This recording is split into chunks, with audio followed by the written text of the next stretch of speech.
Hello everyone, and peace of Christ to all of you. I hope today we'll have a good time and we will learn something new. Today we have a challenge for those who call themselves Ustadz in Indonesia. In fact, they are nothing but a bunch of potatoes, and they are fooling those poor Muslims in Indonesia claiming that they have knowledge. I never met any Muslim actually have knowledge of anything. Yet, but they are all of them, they are so good to make videos to refute us in our back. Like, let us gossip in their back. What about be man and call me and refute me? The only one actually they call us, I mean, rarely you can find somebody he's a sheikh he call, and the one who call us, they are a bunch of kids, they say whatever they want. I mean, who cares? We don't accept al-Bukhari, we don't accept Ibn Kathir, they don't accept anything. They make their own religion. Those people, they don't count. What about those? Those who call themselves Ustad and they want to teach you about Islam. Who are they? What they know? How much they know? In fact, all of them, they knew nothing about your religion. All of them. They are fooling you, taking a lot of money from you for nothing.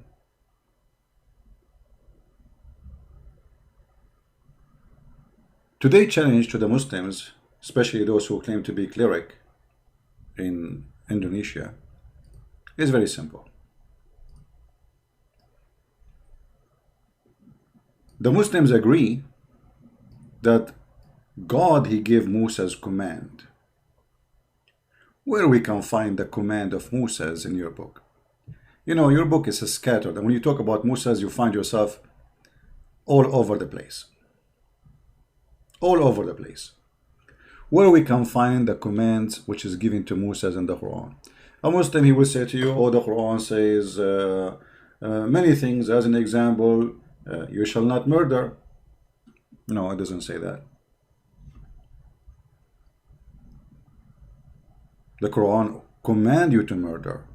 If we go over the commands here in front of us, you say, you have no, let's go one by one. You shall have no other gods before me. Muhammad, he brought a God. His name is Allah. Moses never heard of him.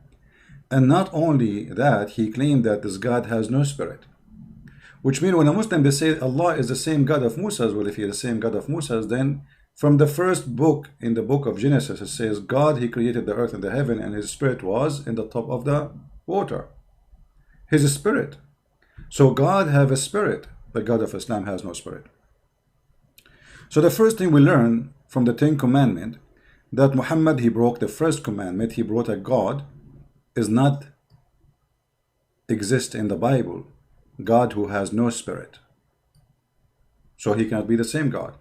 Secondly, the commands of God in the Bible says you shall not make idols. You Muslim, you pray in the direction of cube, which is nothing but a small room, claiming that this is the house of God and it's holy.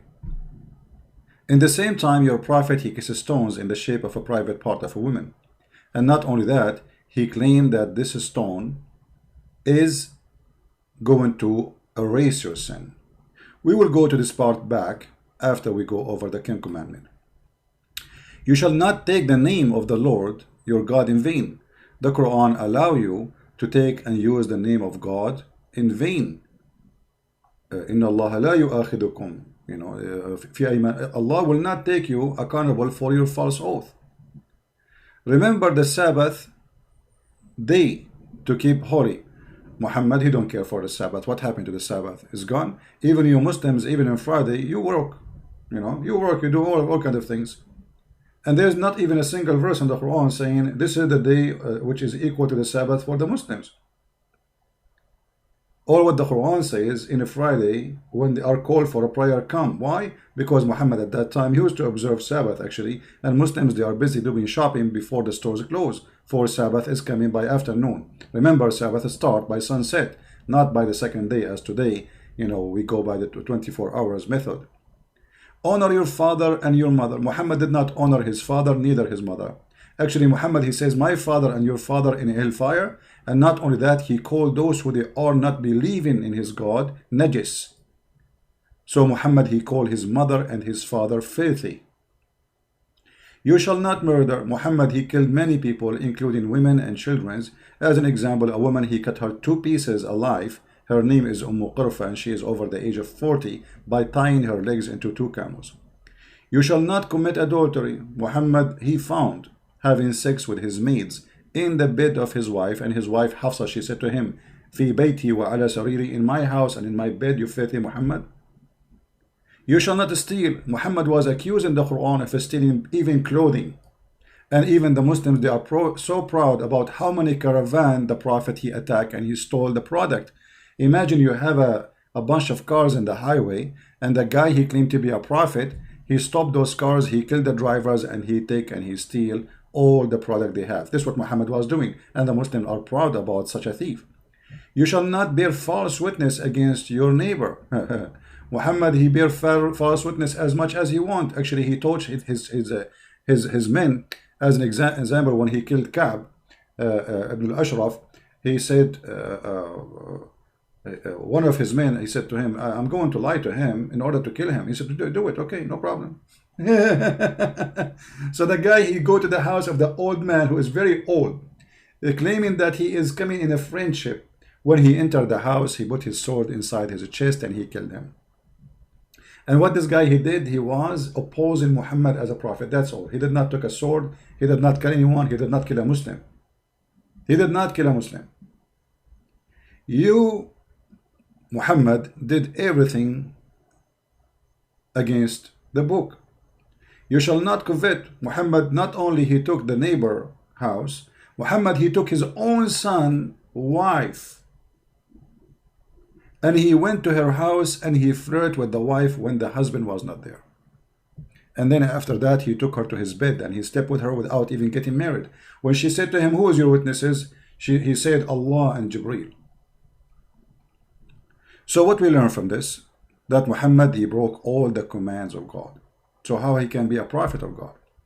But now we are going to focus on something, one thing at a time, for the Muhammadans, so they can do, already they are confused, already they are weak. This is a religion of weak. We will focus on this one. You shall not make idols. You Muslims kiss the black stone, and we ask you why you kiss the black stone. You say because it's coming from heaven. This is what the pagans do. Pagan, they believe that stones present God. Actually, most of pagan, they don't believe that stones are God as much. This is a stone will give them the power of God, and this is exactly what you Muhammadan do. If we go and review what Muhammad he did and what Muhammad he teach about the black stone, we will find that you are a pure pagan people. Ibn Abbas said that he used to kiss the black stone. In different hadith it says that Muhammad, he used to kiss the black stone and he cried, and he said to Umar, here the tears of sorrow will come, and he used to cry in front of the black stone. Umar, he got Muhammad busted. He said to Muhammad, he said to the Muslims, well, I know that you are use this stone and you are useless, you are harmless, neither there's no use of you and there's no harm, there's no benefit if you read the hadith. And this is coming from Bukhari. But then why Muhammad then he kiss it if there is no benefit from it? It doesn't make sense. In different hadith, Muhammad he claimed that if you touch the black stone in the Yemeni corner, by doing that, that erase your sin. And as you see, this is not a da'if hadith. He said, I heard the Prophet, the messenger, saying, touching them erase sin, and I had him say, whoever circumambulate 7 times, it's like freeing a slave.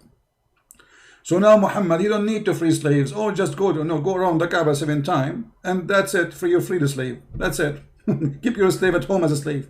So Muhammad, when he starts saying free a slave, people start complaining, and he himself, he cannot do that. So he said, oh, you know what? Forget about it. Just go around the Kabah 7 times. Forget about the slave. It's as if you're free a slave. But the important here, you see the pagan Muhammad saying, touching them erases sin. I challenge those Muslim Ustadz to tell us how touching stones will erase your sin.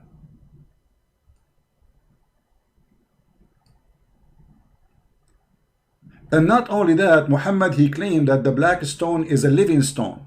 What does that mean? The black stone is going to come on this earth and is going to have eyes. And is going to have a tongue. And this is exactly what pagan believe, that those are stones. They speak, they have will, they have a brain, they are powerful. So look what Muhammad, he said, just said, and he did. He said that touching the stone will erase your sin, and this stone is going to be in the judgment day, is going to be a partner with Allah in the judgment day rule. What the stone will do? Allah is stupid. Allah don't know what you did. The black stone is going to witness for what you did in your daily life. That means the black stone have a memory which Allah has not. The Messenger of Allah said, the black stone, by Allah, he swear, Allah will raise it in the day of resurrection with two eyes by which it sees and tongue that it speak, with testifying to whoever touch it in truth. The black stone, my friend, is going to testify for you. A black stone.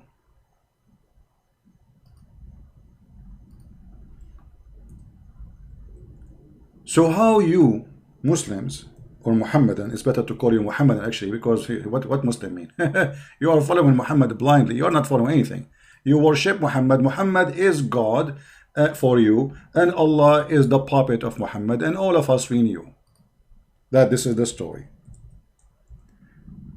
If we go to the images of the black stone, which you Muslim provide us, and I say thank you, if we go there, we will see something very funny and very stupid about this stone, because this stone, nothing left of it. This stone, nothing left of it. There is a little tiny rocks, few rocks fixed between wax. I don't know if you can see it in the screen.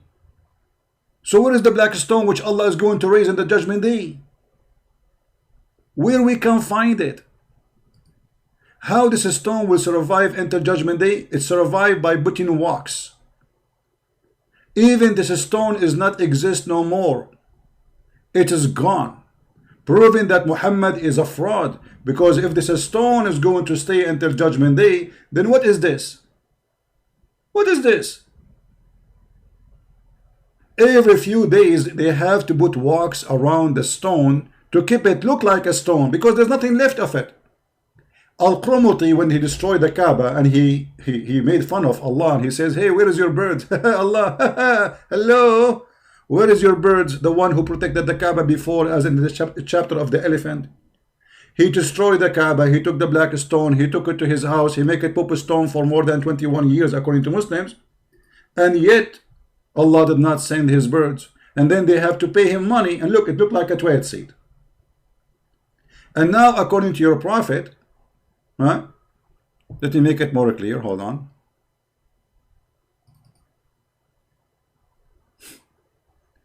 According to your prophet, this black stone is going to come in the judgment day. Let's see. I'm trying to get a better image so we can see.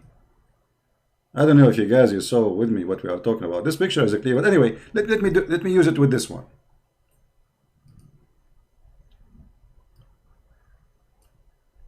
The picture is in the shape of a woman's private part, and all of us we knew that. And you do not need to be a genius to notice this.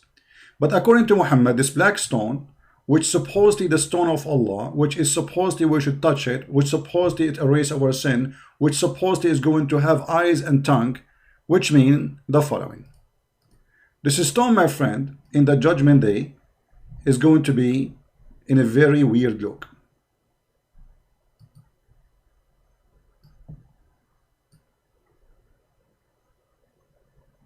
According to your God Muhammad and his prophet Allah, the black stone is going to have two sexy eyes,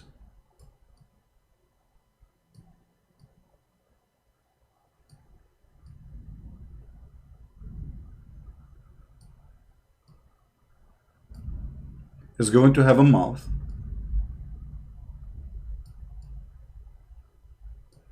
and don't forget that this mouth is going to have a tongue.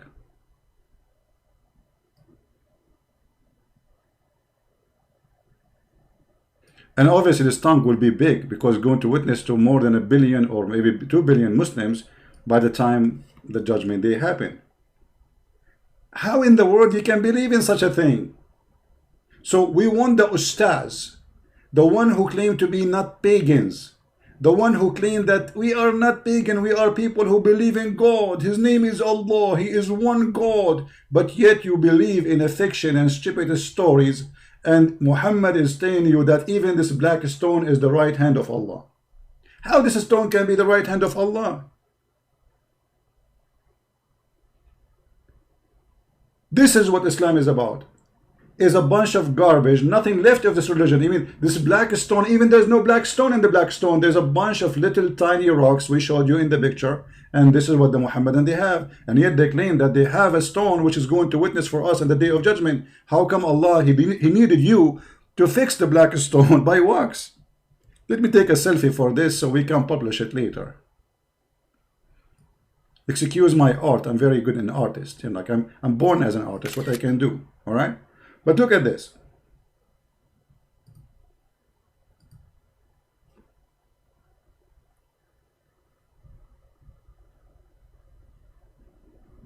I mean, a human being sometimes is crazy. How people believe in such a garbage? It happened.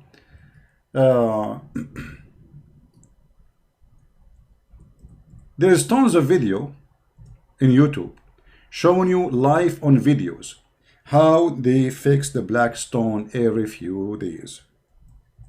By doing what?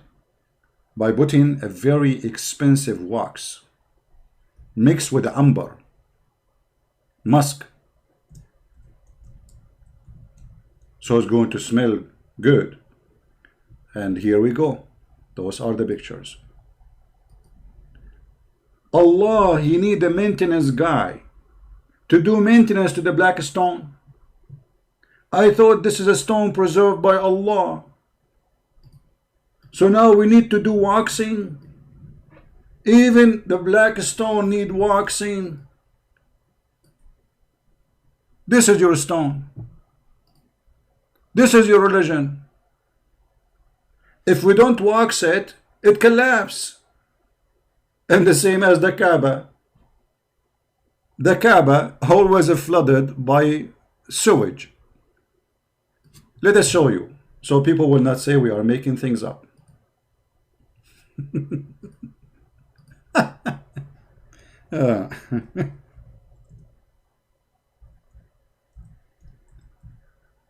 Ask yourself, if this Kaaba was chosen as a location by God, how come God, he chose the worst location in the world for the Kaaba, where always rain come and all the sewage of Mecca cover the Kaaba?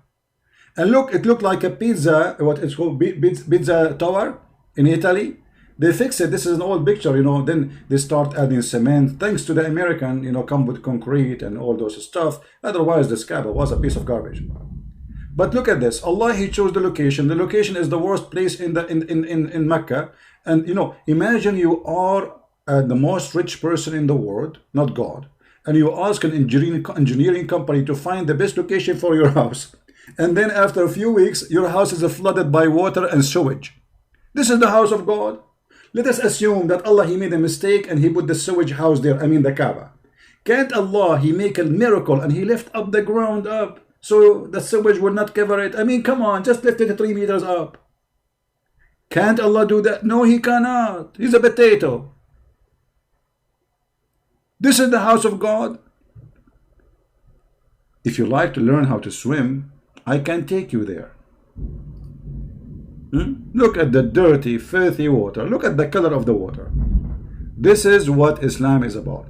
So we are going to wait for the Ustadz if they dare ever to answer what we are saying. If you are already worshipping one God, his name is Allah, why you are attached to stones? The stone going to have a tongue. Stone is going to speak. The stone is going to fart. The stone have eyes and tongue and lips. And the stone will erase your sin as we showed you. What kind of religion this religion is? Since when stones erase sin? And since when God, he have a house is covered by mud and sewage? And since when we cry in front of stones and they erase our sin if we touch them? And since when we need to pray in the direction of a Kabah, but yet we believe that Allah is in the sky? And since when we can even pray in the, you know, by the way, Indonesian, they were praying all those years to Africa. If you go in the news, you will find, where is Allah? Where was Allah when the Indonesian were praying to the direction of Africa? Let me find you the news. For more than 1,000 years,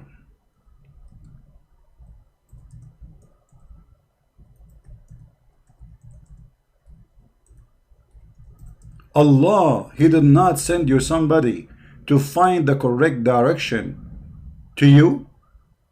This is in the year 2010. Until then, 2010, not long time ago, just 10 years ago, you Indonesian Muslim, you were praying in the direction, in the wrong direction, praying in the direction of Africa, Somalia.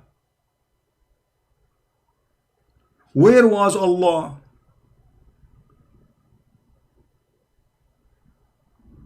Do you see it? This just 10 years ago, imagine how many 100 million Indonesian, they pray all those 1,000 years. Praying to what? To Somalia.